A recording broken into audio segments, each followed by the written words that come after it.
Thanks, guys. The first time I felt good after the match. Right, who are we going to start with? Who are we going to go with? Oh, we'll go maybe... maybe you? Yeah, let's...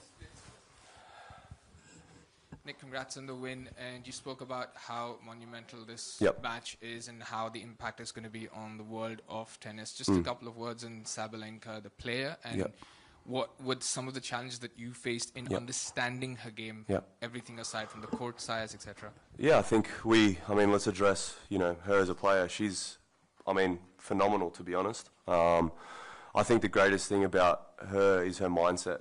I think I'm very observant. She at the coin flip, she wins the coin flip and instantly picks serve. Just little things like that,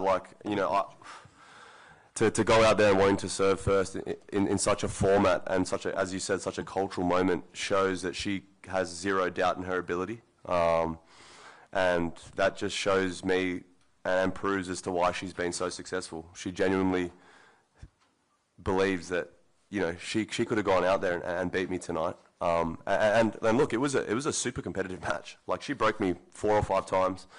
I go back to my phone and some of my friends and some of the tennis players in the tennis world are messaging me saying, we've never seen you sweat so much. And I had to work hard.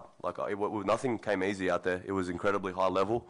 And I think for the sport of tennis, this shows that we're still able as a unit. I hate the division in tennis at the moment. I can't stand it. I hate that we don't work together, and this shows that an event like this with 2 players, male and female, can still sell out stadiums around the world, bring out some of the biggest names in sporting history, and I think that's the message here. That's why I didn't like holding that trophy. It's not about that. It's about us putting on a show around the world and working together as a team. And I think she showcased some great tennis tonight, and I had to play some seriously high-level tennis, and it was a really competitive match.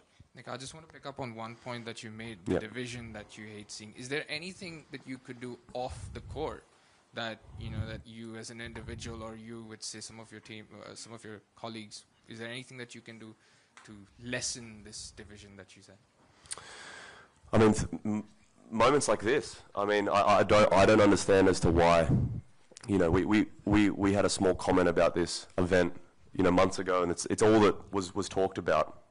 And there's so much negativity, and I think it's actually just you guys, first of all. The media loves to spread negativity for some dumb reason. And the hate towards, me wanting to go out there and challenge myself and play such a great player like Aryna. You guys actually do it. I don't do it. I was always about this. I would love to do these events more. I think more events should be mixed. I love mixed doubles. I play all the mixed doubles events. I love when it's women and men at events. So actually the media, I think, needs to do a better job and stopping all this brainwashing of this division when there's none at all. We're great friends off the court. We have a great relationship. We're in the same agency. So, I think that, you guys have the utmost control of what you feed people. So I think you guys need to do a better job of that. Nick, just following up on that a little bit, there has been some negativity, obviously, about this event. The event looked like people had a great time. It was packed. You've promoted it very well. What would you say to people out there? It seems to be almost from the female perspective for Aryna, not so much negativity towards you, but more towards her for why would she accept a match? Is this good for the WTA? Is this good for her reputation, et cetera, et cetera? Just your take on that and how you would address that in terms of the negativity. She loves a challenge. She's a competitor. And she would be the first person to tell you to pretty much piss off if you brought any of that into the equation. She doesn't care. She is one of the best players in the world. She strongly believes that, and she is. She just proved. Let me just remind you, I'm one of 16 people that have ever beaten the big 4 in the world. Andy Murray, Djokovic, Federer, and Nadal have all lost to me. And she just proved that she can go out there and compete against someone that's beaten the greatest of all time. There's nothing but positive that can be taken away from this. And I had to work for it. I had to sweat. I had to play. I had to run. It was not easy. Nothing came easy. So let's put that narrative out there rather than all the negativity. And the thing is, everyone that was negative watched. That's the funny thing about it as well. This has been the most talked about event probably in sport in the last 6 months. If we looked about how many interactions we had on social media, in the news, whatever it is, So anyone that was negative and that watched, they just love it. They just don't want to love it, but they do love it. And I'm sure the next time we do it, if I'm a part of it, and if she's a part of it, I'm sure it will be now a cultural movement that will happen more often. And I think it's a step in the right direction. Yeah, it sounds like she wants to do it again. Of course she does. Like, of course she does. She hated my guts after the match. You know, she's a competitor. She wants to win, and I understand that too. Like, I mean, yeah, like I would happily do it again, but it's not easy. Like, I know that there would be males in the top 100 that wouldn't put their hand up and put themselves out here in that pressure cooker. Like, that's not easy. Like, the build up days. I didn't have the best sleep last night because I know that, I mean, whatever role I played in this, it wasn't easy mentally to overcome and go out there and perform in a classy manner as well. But yeah, I think it's a step in the right direction nonetheless. And just one thing about you yourself, you mentioned you were sweating a lot out there.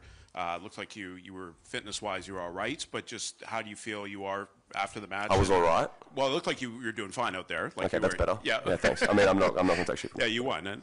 But how are you feeling fitness-wise in terms of now you're going to Brisbane, you're going to be playing 3-setters now, and then Australia. I don't know if you've got the wild card yet or not, but then you might play best of 5. How do you feel? Look, I don't think ahead that far. Honestly, in my career now, everything that I've been a part of the last month, I've been around the world, back home like 5 times. I've been traveling. I'm just blessed to be able to play the sport that I've given my entire life to. I've had surgery after surgery. I'm just going to go and enjoy my night tonight. I'm in Dubai. I'm from Canberra. I've got my friends here. This is another successful event. I think this is a great, I mean, my goal was to bring fans to the sport, and if Ronaldo and Kaká and all these guys are coming to watch me play, then I feel pretty good about myself. So yeah, I'm going to enjoy that. And then I'm going to do the right things, and yeah, Brisbane's next, but I don't really care. I'm not thinking ahead about anything else at the moment.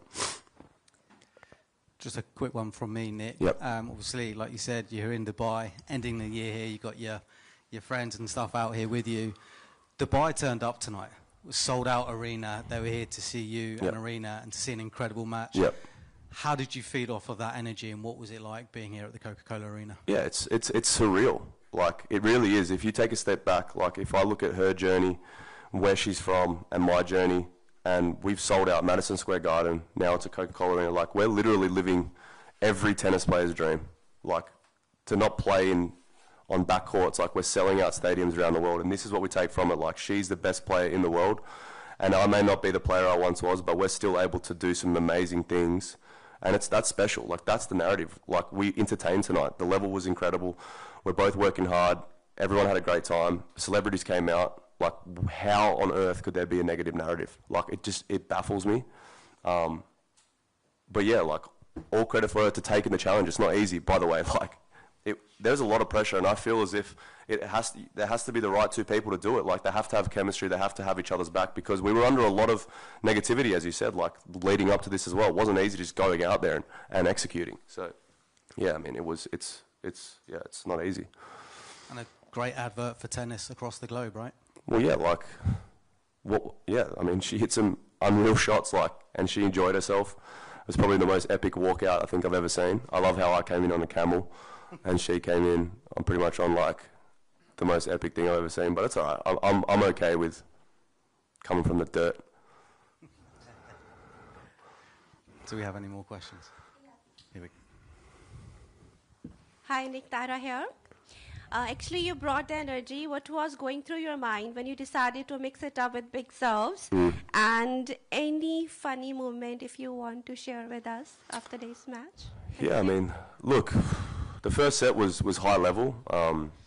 I don't think I had anything tactically that I was really focusing on, but I knew that the match was going to get physical. You know, obviously losing first serves makes, you know, you have to run and you have to tough out long points. You know, her weapons, her first serve, obviously I got one of the best servers in the world, but you have to pull it back and you have to rely on your physicality to walk, you know, to run side, you know, back and forth. And I knew that she was going to maybe start getting slightly tired. But I mean, she hit some incredible shots, honestly. She really impressed me when I got her wide on her backhand and her forehand. She's really strong out there, and where I thought I was going to be able to expose her width-wise, I didn't actually have that much success. But yeah, like, I had to serve smart. You know, I'm really impressed. I had to make sure I served well, you know, because the balls got really big and the court's obviously very slow, so she could just really like get on top of it, and we know how when she's aggressive, she's an amazing player. So yeah, I had to be very switched on tactically, to be honest. We've got time for one more question down the front here. Yeah, good evening. Nick, my first question was, did you taste the sweets that Aryna and me gave you on the cart? Honestly, I only had one.